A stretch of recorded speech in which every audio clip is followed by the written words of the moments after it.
Have you met me? I'm Yes. awesome.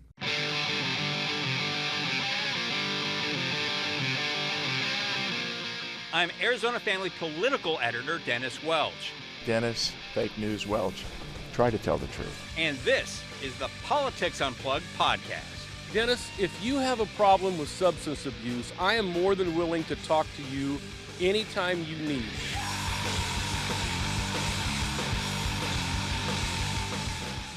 And welcome back to another edition of the Politics Unplugged podcast. And this week I'm joined by Chuck Coughlin. Chuck Coughlin, I've been chatting with him about the recent SRP board election and wants to come on and talk a little bit about that. Thanks for joining us here, Chuck. It's an honor to be here. Dennis, it's such an honor to be able to talk about an Arizona institution like the Salt River Project that probably without them, Bureau of Reclamation 1, we're probably not here. Hey, Teddy Roosevelt said there'll be 10,000 people living here someday. I mean, he was right. He was more than right. Yes. The valley owes a lot to Uncle Salty. Yeah. Well, there's a reason it's called Uncle Salty, right? It's because there was a lot of dry dirt in the desert before the Salt River Project came along. Sure, and if you want to listen to hear the latest breakdown of how this race is going and what Turning Point's doing versus what Sierra Club's doing, we're not talking about that. We're talking about the actual election structure itself. We could end up talking about that. We could end up talking about that. That's not the point of this discussion. And you're not here in an official capacity. SRP did not send Chuck here in an official capacity. No. Former client. I'm not clear they would be supportive of me being here, but I love my Dennis Welch. And when I sense something to pick on with Dennis, I love it. He does. I'm easy to pick on, folks. Yeah. I'm easy to pick on. It's not true. So SRP, former client of yours, wife works for SRP, but you're not here in official capacity. No, I think that's important. I did not clear this with any powers that be. Just want to get clear. You called and you said, "Hey, you want to come on?" I'm like, "Yes, I do." Yes, I do. Don't want to upset Uncle Salty. No. It's they may fire me after this, but that could be. From what? Anyway, let's talk a little bit about the election because I've spent part of the week talking with ratepayers about this.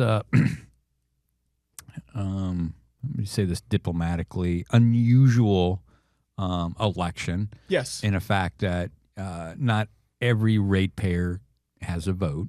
Yes. There are conditions on this. You have to be a property owner to vote, and then how much property you have determines how much you vote. If you have more property, you have more votes. And then to get this even more complicated, even if you are a property owner in certain parts of the valley and you're an SRP ratepayer, you don't get a say on this board election. There are two separate elections. I don't want to go into all the details about this, but essentially, there's a lot of folks who pay. SRP is happy to take their money, but won't give them a vote. Yeah, well, it's like being an independent. And wanting to vote in an open primary, which I did last time, and I was thwarted in that effort because I made the argument that all voters aren't treated equally because you're forcing me to choose a Republican or a Democratic ballot, and I said no, let's just put everybody on the same ballot, and they're like no. Yeah. So, let's back up. Yeah, the notion of fair and equitable elections. I think it's still an American pursuit. It's still an idea that's out there. And I understand the confusion. I understand. And there are a lot of elections in Arizona that are run this way. There are. And they're spelled out in Title 48 if you care to go look. Yeah, there's electrical districts around the state. But nothing to this size. Well, right, because back to the history, they were Bureau of Reclamation 1. They were the first project in the country after the turn of the century under the Reclamation Act, which Teddy Roosevelt got passed, and they got together, and all the farmers in the valley, because the Salt River used to flood every year, all the way, up to Indian School or Camelback, it would flood. And so there was no way to harvest that water.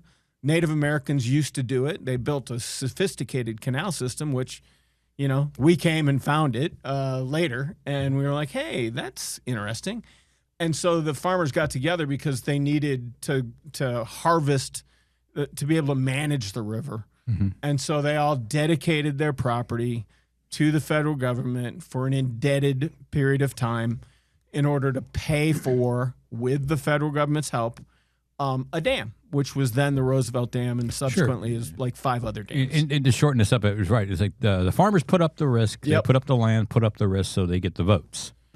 And it's a water project. Yeah. I mean, let's remember that. I mean, it's important to think about, people think about SRP because, as you say, they get an electric bill from SRP. Mm-hmm. That's not why it was started, though. It was started to create a water source for the valley. And it has been unbelievably successful because if you look around the whole state, the only place in Arizona where you don't have a water problem is in the service territory for the Salt River Project, because they've done an incredible job of harvesting, which is most people go, well, where's that water come from? It comes off the White Mountains, and it rolls down, it comes off the Verde Valley, and it rolls down the river and the Salt and the Verde, and then they dam those. There's 5 dams above Roosevelt, and they collect that water, and it has been an amazingly productive watershed, particularly the White Mountain part of it is unbelievable. But that was then. This is now. Every time I've heard the story repeated to me about SRP over and over, about going all the way back to the good old days when it started. And every time I hear that old timey piano music, when people go into that, they start talking about that. But here we are today, and it has grown. There are 1.2 million ratepayers for utilities at SRP. And best they can tell me is that 40% of their ratepayers live outside of voting districts. Right, because they're not in the water service area. Yeah, because they're not in the water service area. Right. But it begs the question,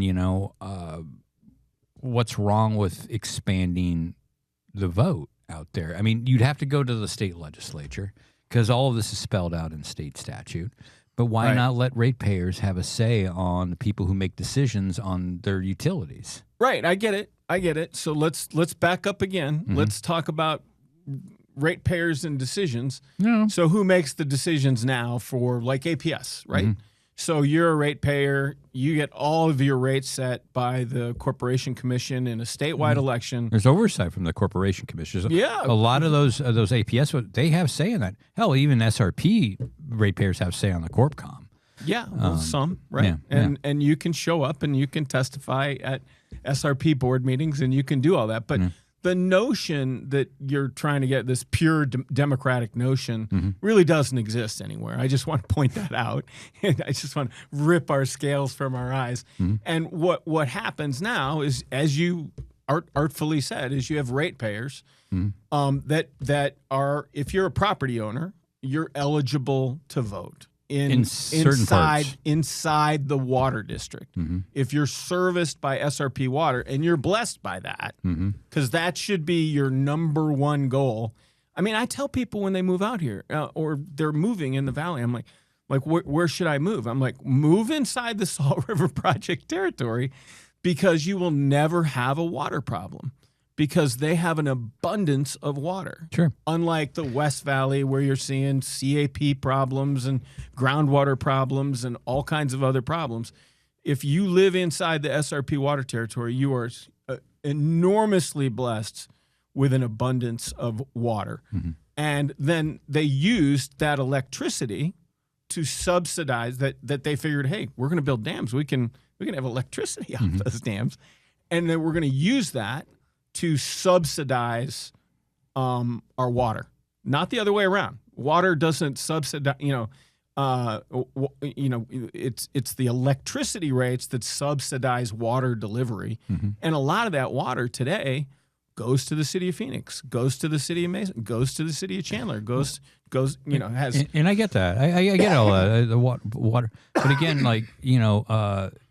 SRP is not regulated by the Arizona Corporation Commission, so.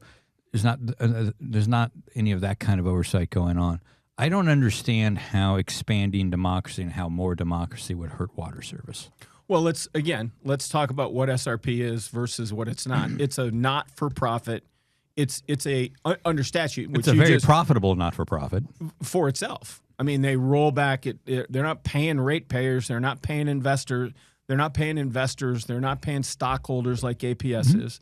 So it's a not-for-profit that is here to deliver water and power. And as their tagline says, affordable, reliable power and water. And so they do that, and that's their goal. And then so the question that I'd ask you is, what problem are you trying to fix? Since their water, I think we would all agree, they are tremendously successful on the water side. They are a blessing to many of the people in Arizona because they're the gods of water. So then the question becomes, okay, what about power? Well, they're 25%, 20% cheaper than the investor-owned utility here in the valley. And they are. And to be fair, like the ratepayers I spoke to, none of them have a prop. They're all very happy with SRP's services. That comes across in polling data too. Yeah, they're pretty. Generally, people like them. They really do like them. APS, depending on when you ask their customers, you'll get some different responses. But again, like what's problem do people want solved? I mean, I'll just back at you. Like, what problem does more democracy create? Okay. I mean, that's a legitimate question because then what becomes, so let's transition to what the current discussion is about on the board, because this is why we're talking about it, right? Because there's two slates of candidates. They call them the clean energy slate, and then they have the SRP slate, the people who are sort of the affordable, reliable energy slate. And the clean energy slate is running. They started running on this renewable. And what you find is SRP's adopted a very aggressive renewable portfolio based upon utility grade solar. They're robustly growing that service because that's a very affordable way, the most affordable way to deliver electricity to people. And the original conflict there with that clean energy team was rooftop solar. So they were like, hey, you got to subsidize rooftop solar. And SRP's, no, I want to treat every ratepayer the same. I don't want to treat one ratepayer better. So they've adopted this utility grade solar, and they've punished, which is what the clean energy team says, rooftop solar, because it's expensive to install rooftop solar inside of SRP service area, which is correct because they've made it so because they want to have everybody have that. They don't want to just treat one ratepayer, not for profit. Everybody gets treated the same. So that was the origin of this, and now that's metastasized into this additional argument. They don't really take issue with the renewable portfolios that SRP has adopted. They've been very aggressive on solar and on battery storage. The investments they're making in that are incredible. Where the real ideological divide comes between the two tickets is about natural gas, because the clean energy team prefers not to use natural gas, not to rely on natural gas, and the affordable, reliable team does, because one is anti-carbon. We should just get rid of all carbon, and we should do everything we can to do that. And the other one is no, we should do it based upon the ability to be reliable. So as we all know, I think we're going to have a 100-degree day here over the weekend here. And so you have this tremendous energy spikes in Arizona for peak demand. And the only way to meet peak demand that we know of right now, everybody knows of, is natural gas. Because you can, flip the switch, boom, it comes up online really quickly, and you can meet the peak demand. I don't know how and they're growing their base portfolio by 50% over the next decade. I don't know how you do that without gas. Yeah, and again though, it's just SRP customers are very satisfied customers. It seems like they're in a hard position here, at least from an outsider looking in and talking to folks. Yeah. They're arguing against more democracy on this. And I get, like, there's a water district, and I get there's electric district and stuff like that. But, like, if you're and again, I spoke to someone this week, and they're like, if you take my money, why won't you give me a chance to vote? I mean, this is what politics is all about. You know I love you. Yeah, because because democracy, because we both agree democracy is working really well today. It's just fantastic how well democracy is working. It's the best of all. It's the worst of all other systems except every other one. Except, we still are practicing democracy for water customers. Yeah. For SRP, because that's how it started. Sure. That's and they can get their say in that, but there are two separate elections. Because that's the goal: is keep water affordable and abundant. Okay, well, there's two elections. Can't you give? I'm not going to debate the. You're you right. Utility I'm going to say on this. Election? You're right. Okay. They could explore reform. It's the first time anybody's ever told me I'm right. But no, that's not true. I'll say it quietly to you in another place. But you could explore reform. But again, I would say, to what end? I mean, what's the goal other than, okay, we need pure democracy. Everybody needs to have a say in this. No. But what's the goal? Is the goal lower utility rates? Lower water rates? You already got that. Yeah. The old adage, if it ain't broke, brother. Yeah. Well, and then, I mean, the bottom line is, there are people upset about this simply because they don't get a ballot. A lot of those people who would tell you that they should get a ballot, if they got a ballot, they would not be voting in this election. I guarantee on that. I think that's true. I think there's a lot of people that don't vote. Yeah, that could vote. But like, a woman I spoke with the other day who says, like, I should at least have the opportunity. Yeah. Okay. All right. All right. I'm not going to argue with her about that because she's a ratepayer, right? And so she should have some say. Yeah. She could clearly show up and testify. She can clearly financially support people who want to do that. She can clearly vocalize those feelings. And if she gathers enough support to do that, I dare say there's probably something done about it. Yeah. Because it is uncomfortable to talk about that because it violates both yours and my idea of, hey, everybody in America is created equally. Well, it's also as long as you're a white property owner back in the day. Forgot about that. Sorry. Wanted to just insert that. And a male. So we've expanded voting a lot. A few times. A few times. Yeah. After the Civil War, we expanded it and then had to do the Civil Rights Act 60 years after that to make sure it actually worked because they weren't giving them the right. And then, I forgot, women came after black men. I mean, that's unbelievable. That was 1920. Yeah. And women got the franchise. 1920, about the same time SRP started their district, right? There you go. A little bit after that. There you go. Yeah, but they're probably back in the day, it probably wasn't a lot of women that owned land inside the district. It was probably mostly men. Were they allowed if you're to own a property land? Owner, back in SRP when it started. Here's the beauty about Arizona that I know you'll agree with me about this. Arizona is a fairly progressive state. It was founded during the progressive era of the early 1900s. In a certain sense, yeah, in like a classical sense. I mean, Arizona was the last of the contiguous United States. People moved here to get away from government. Yeah. So they've always been a little bit, rebellious. And there's a reason for that. Yeah. Well, why were we last? I can't. I'm going to offer an answer directly related to SRP. Oh boy. Because you couldn't live here. There wasn't any water. So you had to have a plan to get water here. Well, I mean, let's stipulate, nobody is doubting the contributions SRP has made. Yeah. Here. It's just like nobody is doubting, SRP is not one of those, companies that get bad marks. We've said that a couple times here. I mean, their customers do seem to be very satisfied. JD Power Awards. They win JD Power Awards. I think I won a JD Power Award. Yeah, I'm not sure. I'm pretty sure. Colin, didn't we win a JD Power Award last year? Or did we forget to enter? I think we forgot to enter that one. There you go. Hey, can I help you with a nomination? Doesn't everybody have a JD Power Award at this point? Hey, High Ground just won some awards, some Reed awards. Congrats. And we should also briefly mention too, this election system has been challenged before. Went all the way up to the Supreme Court.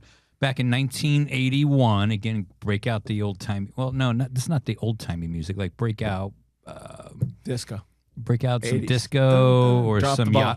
yacht rock or something like that. Back in 1981, it was a split decision. It was 5-4. Yeah. And the dissenting opinion on that was Justice Kennedy. Yeah, is pretty interesting to go read. I mean, they do not understand. They find that this election system, violates the 14th Amendment and the Equal Protection one man one vote clause. I would argue the same thing about our current system to begin with today on everything. No. I would call that. I've argued that about our current partisan voting system today, that it violates the one person, one vote rule. Yeah. Because I don't get to vote if I'm not a Republican or I'm not a Democrat. I don't get to vote in your primary. Mm-hmm. And yet you're using taxpayer dollars to nominate, and 80% of those people elected in a primary go on to win, without a competitive general election, a seat in a legislative body. Yeah. And those 80 and everybody elected in a primary makes 100% of the decisions going forward. But it's not competitive. I mean, that's true of our entire election system today.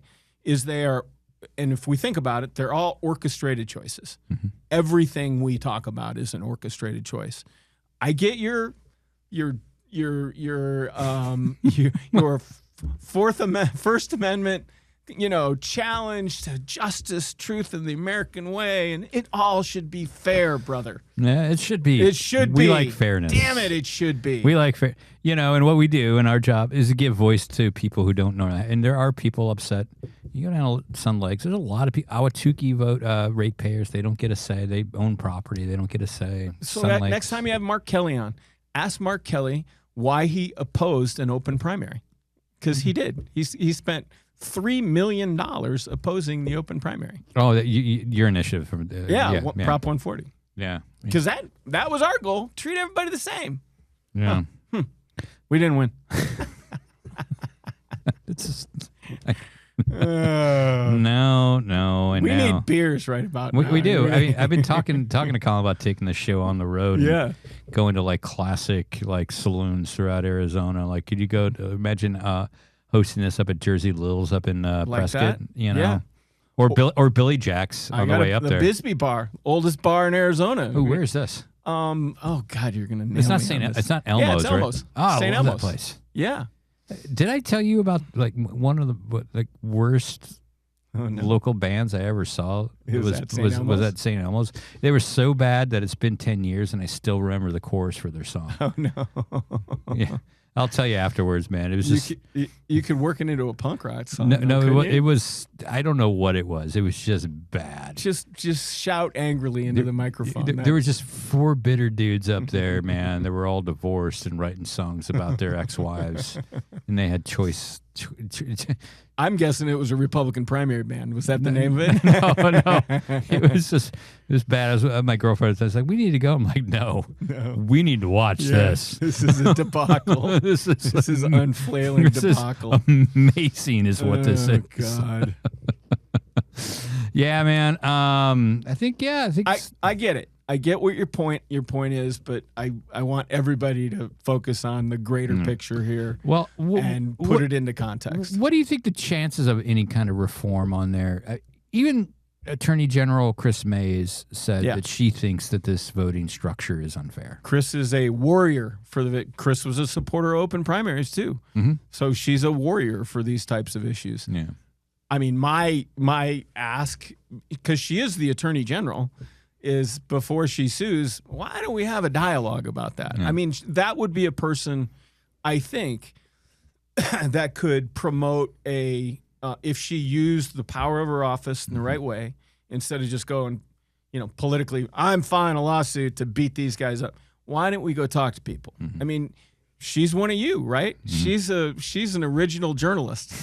And that's what I find challenging with her most of the time, is she doesn't understand the new clothes she wears these days, is that she ought to, hey, pick up the phone. You're the Attorney General of the Arizona, and you could probably get the CEO or the general manager, as they call him at Salt River Project, call you back.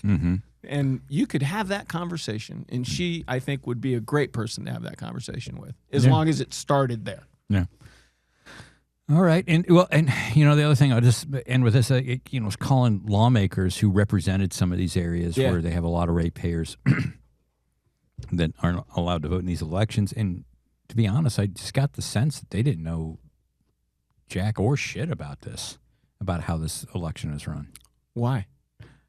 You have to ask them, man. Well, I would offer, because it's not broke. Yeah, it ain't broke, brother. And I can't create a cultural leverage issue here. That unless I'm a very, righteous, First Amendment, Constitution, everybody like yourself. No. I can't create enough leverage here to go make that happen. But clearly, if the Attorney General wanted to have this conversation, believe me, she would be entertained. Nobody's going to give the Attorney General the stiff arm. Yeah.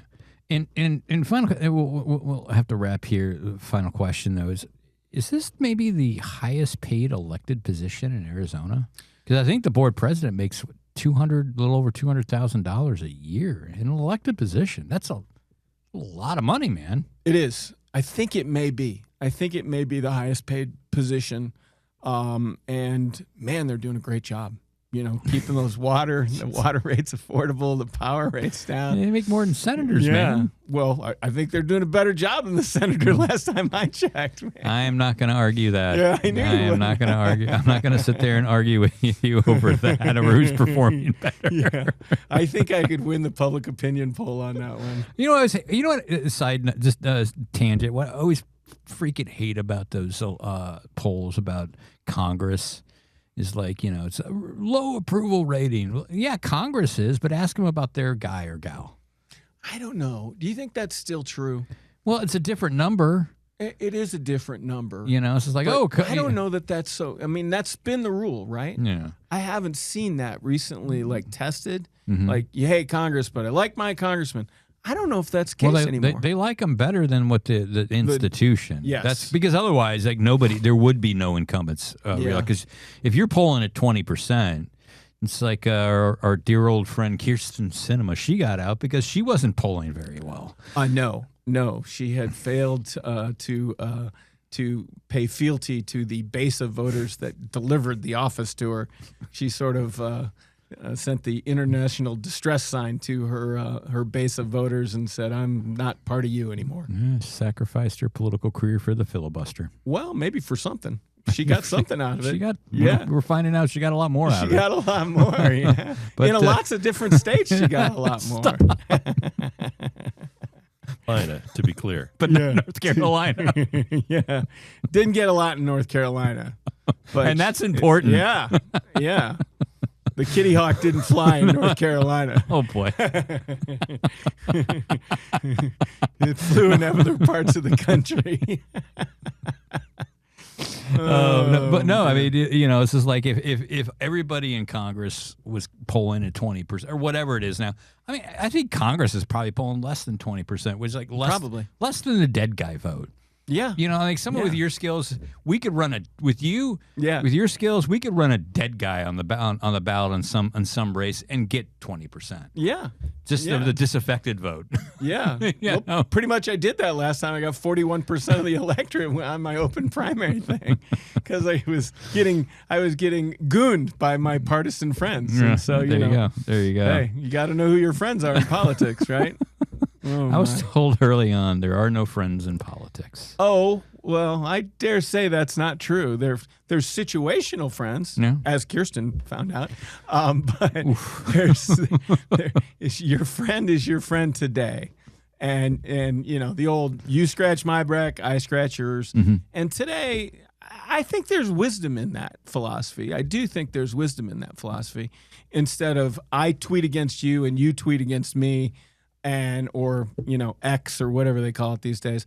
That's all the currency of politics today is word of the year, rage bait. Rage bait. Yeah. That's not scratch my back, I'll scratch yours. I'd like to get back to that. I'd like to get back to the, you do a little for me, I do a little for you.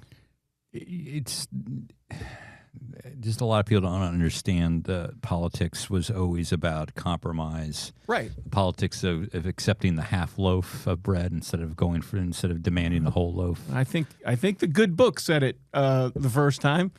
Treat everybody as your brother, right? Love your neighbor.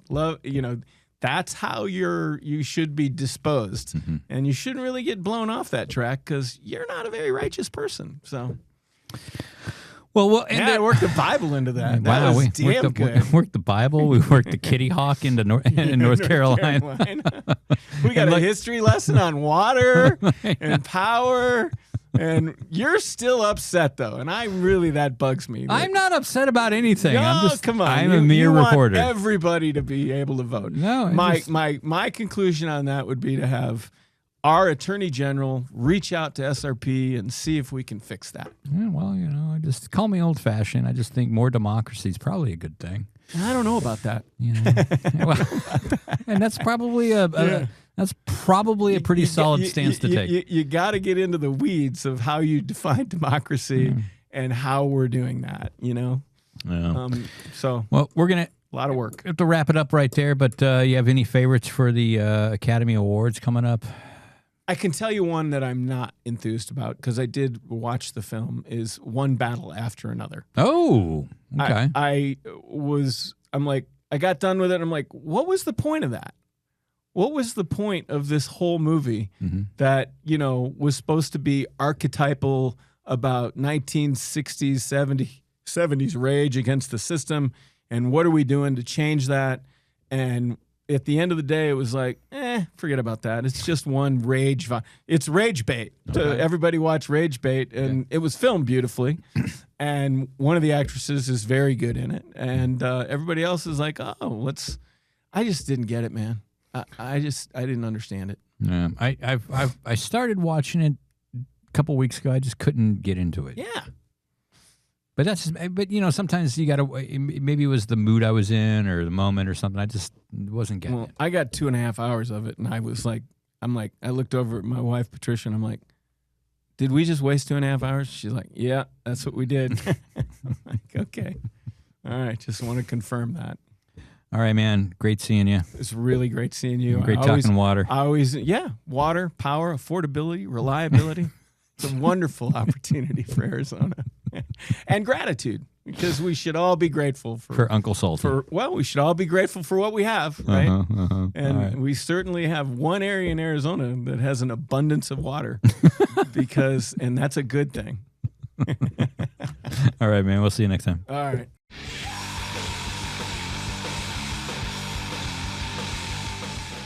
And welcome to the back half of the Politics Unplugged podcast. This week, as always, joined by Colin Stanton, the producer extraordinaire. Good to be here. And we're also joined by a very special guest, Hunter Norris, who does a lot of, is basically our TV critic here at the news station. The film critic?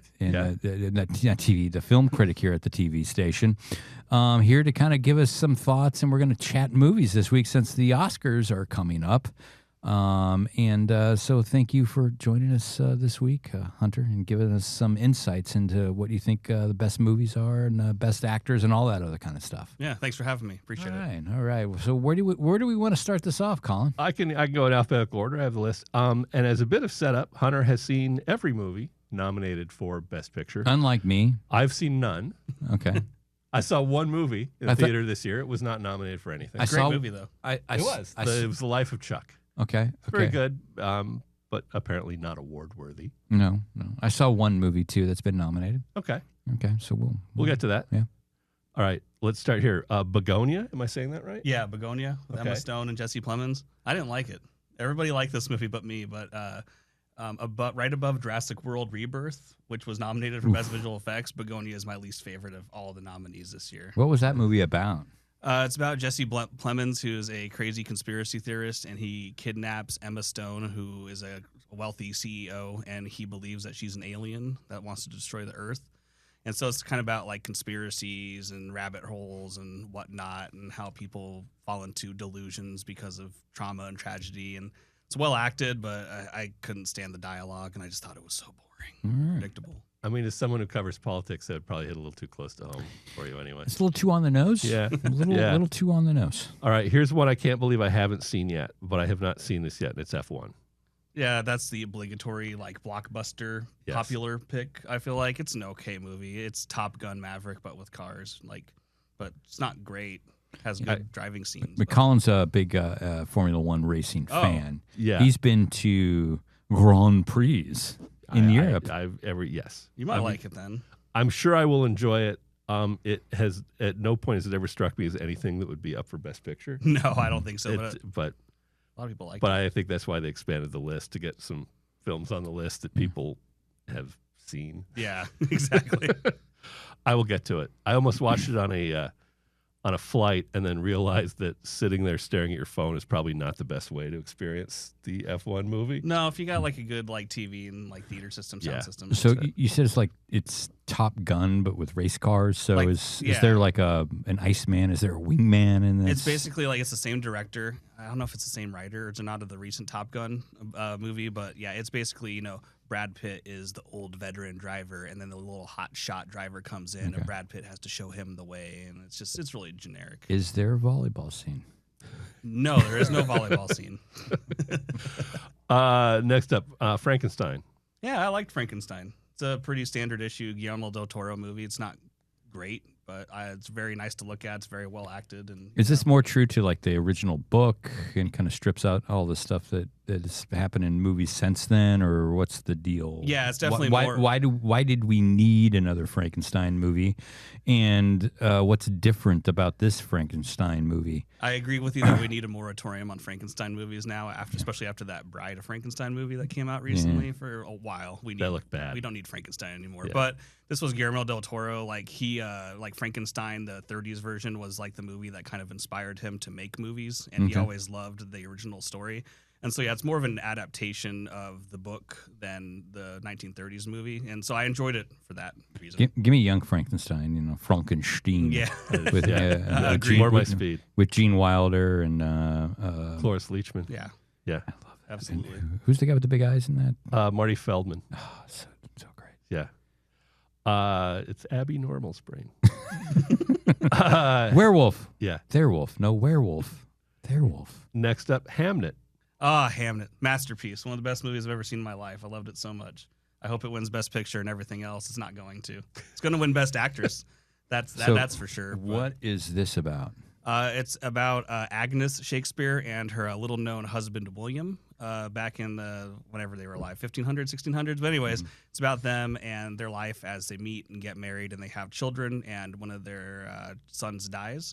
And that inspires William Shakespeare to write Hamlet, and it kind of is like a story about grief and loss and how people use art to get over their trauma and so forth. But it's masterfully done, like directed, like shot. I love the performances, and the last half hour, it's just one of the best endings in film history, I think. Yeah, Billy Shakespeare had himself a nice career after that. He did okay. Yeah.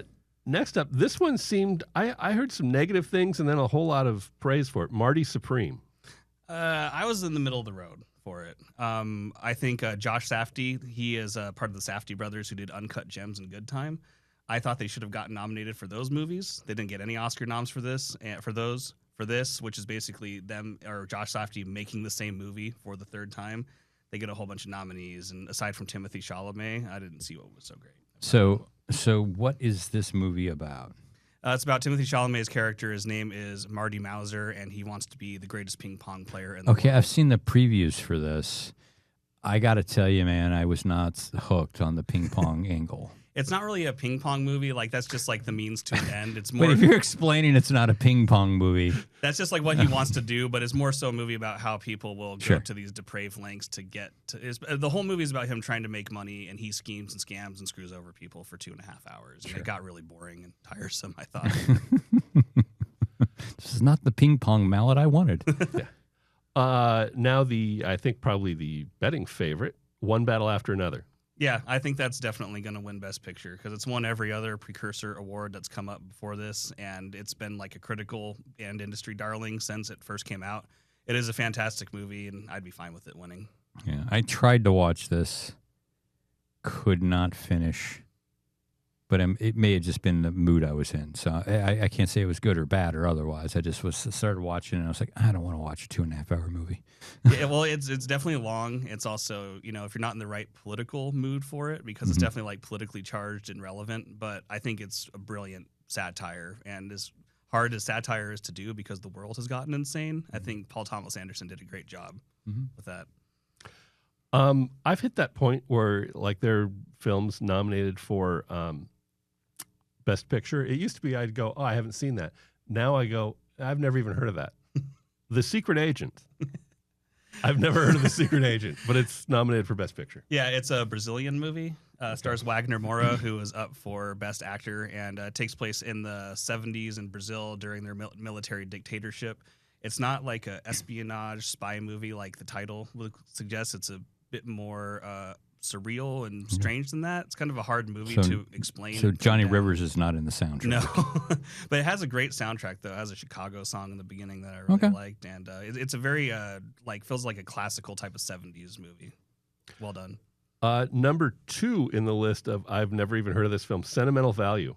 That's another foreign one. It's from Norway. It's another fantastic movie with brilliant performances around. Another one of those Oscar movies that's about people making movies and how meta. They do love those. Yeah, exactly. How meta. But it is very well done. I was captivated by it the whole time, so it's good. All right. Sinners. Sinners, I thought was a very, very good movie. I wish I loved it as much as everybody did. It didn't quite 100% work for me, but I understand why it's the most nominated movie ever now with 16 nominations. And I think it deserves pretty much all the accolades it's getting. It is like a significant, culturally important movie, and it's also very ambitious, and it's solid. I think it's worth checking out if you guys haven't seen it, especially you guys are music guys, and that's a big element to the movie. Okay. And the one you've seen, I think, last on the list, Train Dreams. Oh, yeah. Yeah, Train Dreams was fantastic. I loved that movie. That was the one movie I did see. It's also that one movie. It's hard to explain like why you get sucked into it. It's not a lot of huge action.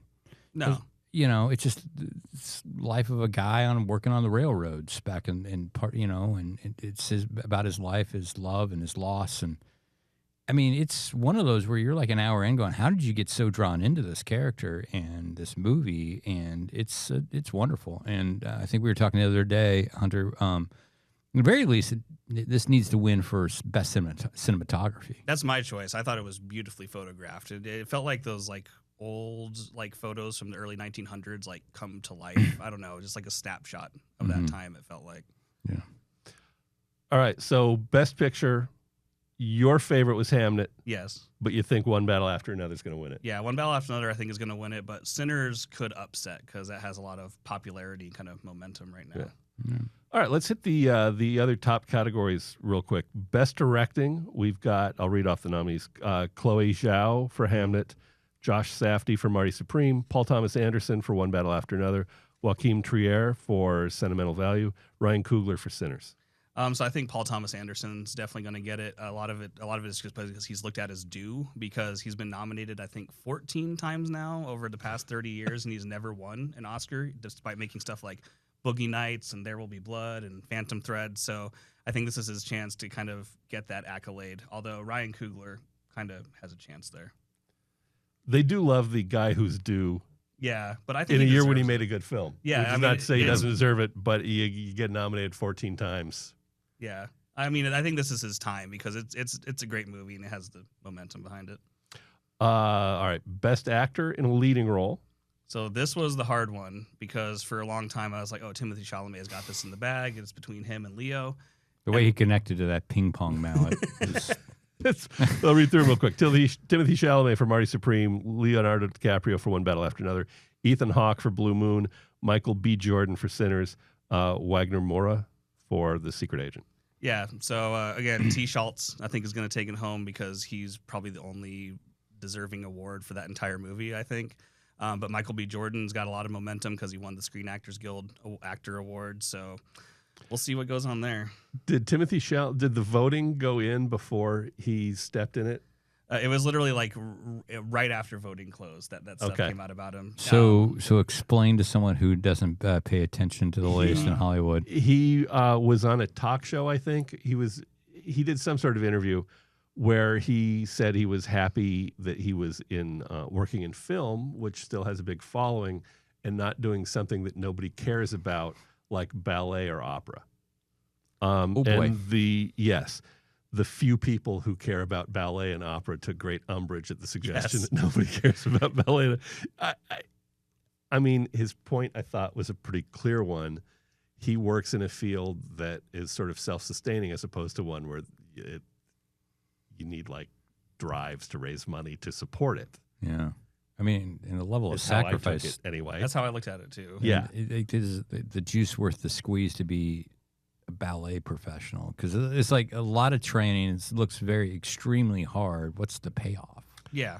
And so people, But- I think, largely pretended to take great offense to what he said. Yeah, but like I can't argue a whole lot because he is pretty on the nose there. I say give it to Ethan Hawke though, because he deserves it. He's due in his own way. But I watched that Blue Moon movie the other night that he's in. He makes that movie, and he deserves it. Yeah, I got problems with Ethan Hawke. Oh no, didn't know that. You have beef with Ethan Hawke? I got beef. Anything in particular, or just in general? You want to elaborate? He's done some shitty movies, like some really bad movies. Like I Okay. think he tried to do a version of On the Road that was really terrible. There was an old tried to do a biopic for an old country singer, Blaze Foley. You ever heard of Blaze Foley? No. Yeah, and it was god awful. I think he was either director or producer of that. It was just like, God, we stop ruining this crap for me. He's been in a lot of good stuff recently, at least. You know. All right, best actress in a leading role: Jessie Buckley for Hamnet, Rose Byrne, If I Had Legs, I'd Kick You, Kate Hudson in Song Sung Blue. I'm going to destroy this name.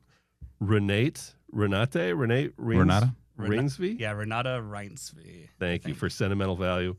Emma Stone for Begonia. I think it's definitely going to Jessie Buckley. She's won everything beforehand for the SAG, Golden Globe, BAFTA, all that. So she's the big front runner. There's no way she's losing it. Rose Byrne, like a lot of people want her too, but yeah, Jessie Buckley's got it. All right. So that leaves us enough time to do one of our favorite things, which is shit on stuff. Yes. I like shitting on stuff too. So when we brought this up, Dennis said, "Hey, can we talk about the worst Best Picture winners too? Because we seem to excel when we're being negative." I said, "Sure." I'm not proud of it. No, I could go on at length for why that's a bad thing, but here we are. Yeah. And since you were so eager, I assume you have something, Dennis, that you didn't like. Well, there's always and some of the stuff is just based on like what else was up and what it was against, Right. and I'll just never forget the Green Book, I think it's called. Mm-hmm. Yeah. And when you look at some of the other movies that were up that year, like the Black Klansman, like Spike Lee's Black Klansman, that movie was fantastic. Love that movie. The Green Book was one of those, and this is not my term, to be clear, the Magic Negro movies. Yes. Mhm. Yes. Yeah. There is that, and it's always like one of those movies got to be the white hero. Yeah. It's got always in that. And it's like, come on, man. Yeah. And Black Klansman was great, about a black guy who infiltrated the Klan. Come on, man. It was smartly written. It was well done. No, they want the new Driving Miss Daisy, but in Yeah. reverse. Yeah, I mean that's another one that was just garbage. Driving Miss Yeah. Daisy. My pick for this is always, God, and I'm drawing a blank. Thank God I'm drawing the blank. The Idiot Who Runs Across America. Forrest Gump. Forrest Gump. Oh, Thank no. you. Why could I not think of that name? Forrest Gump, which I thought was just generally a bad movie in a genre I thought was loathsome. And there was this whole, I mean, it's like the Simple Jack movies from Tropic Thunder, the whole trying to win an Oscar by playing someone with a mental issue. And there was this whole stream of movies where the central theme was, wouldn't it all be great if we all had like a brain injury? Yeah. Because there was, William Hurt did it. William Hurt did he's a bad man, but then he gets a brain injury and now he's wonderful. And isn't that great? Harrison Ford did it. Rain Man was sort of a special, different thing, and Hoffman was great in that. And then this, Forrest Gump is an idiot. Let's watch as he stumbles through life. And what pissed me off more than anything is it's a ripoff of Zelig, a Woody Allen film, that I thought was terrific. But they use the same thing where they're putting the character in the old movie or old clips of things. And like Zelig is showing up in the on-bat circle as Lou Gehrig bats for the Yankees, that type of thing. And in Zelig, there was a point. And in Forrest Gump, it was just a series of gags. Yeah. And it made me angry. And it was nominated the same year, I believe, as Pulp Fiction, Quiz Show, and Shawshank Redemption. One of those movies was more upbeat. It was more upbeat, yes. Well, I mean, the other thing with that movie, too, it took people like 20 years before they started getting hip that, like, Jenny might be one of the worst girlfriends in the history of girlfriends. There's that, yes.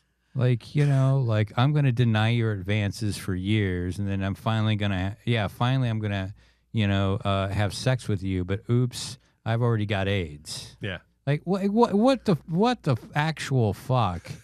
But it, like, took people that long to get hip to that?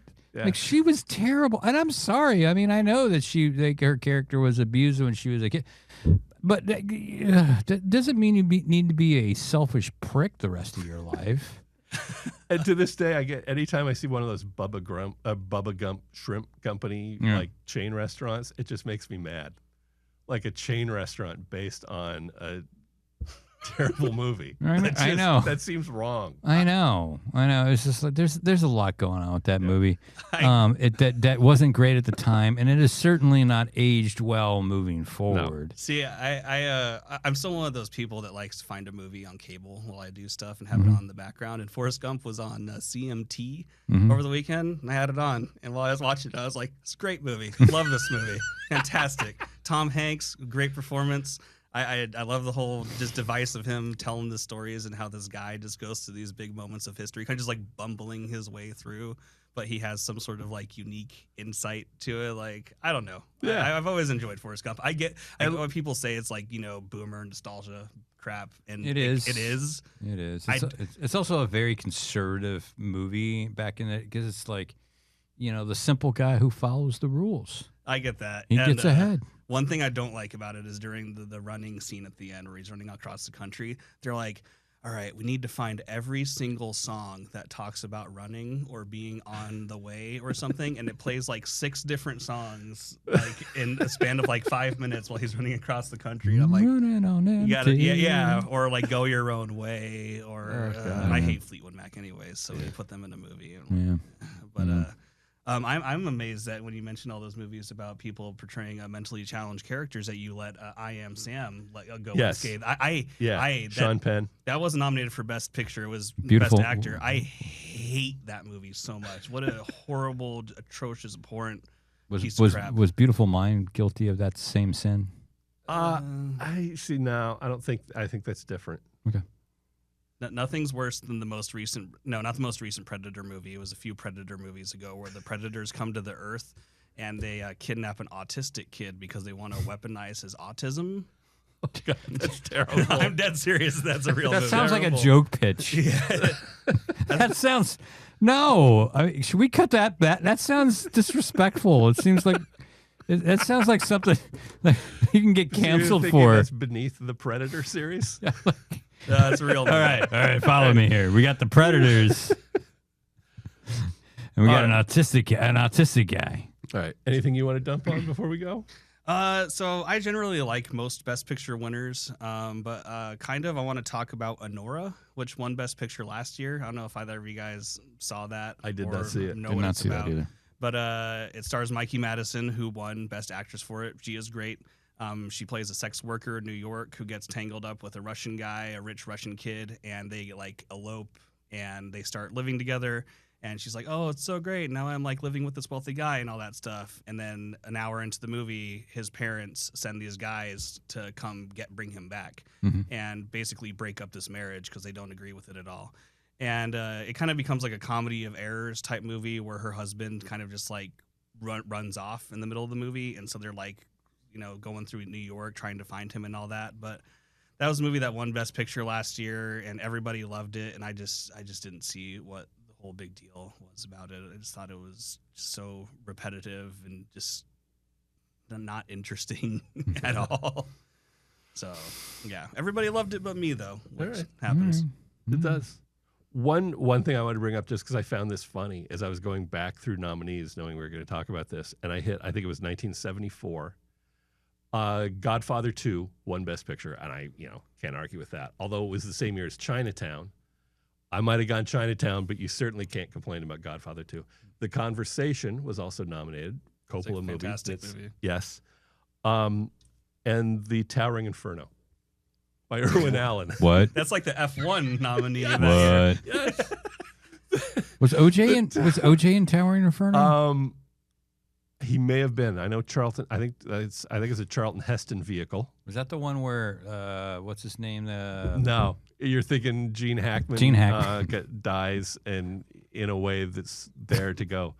He's a Christ figure. Did you get it? Did you get it? Did you get the symbolism? Gene Hackman is Christ. Did you understand? He's sacrificing himself for the greater good. He's trying to lead them, but they're not really following him, and then he dies with his head to the side and his arms out. Just in case you were missing that Gene Hackman is Jesus. That was Poseidon Adventure. But sans the six-pack abs. Yeah. I like ham-fisted Jesus allegories. like the Man of Steel Superman movie. Where he's in front of the sun, he literally puts his arms out like he's on the cross. Nice. It's great. Yeah. Yeah, people love the ham-fisted. Poseidon Adventure for ham-fisted, tough to beat. Yeah. Anyway. Well, I think we're almost out of time. I think so. All right. Thanks, Hunter. Thanks for stopping by, man. Appreciate it. And thanks for letting Colin shit all over Forrest Gump. Oh, no, it's fine. I like shitting on movies. It's fun. He really enjoys that. I enjoyed it. It was great. All right, man. Till next week. See you next week.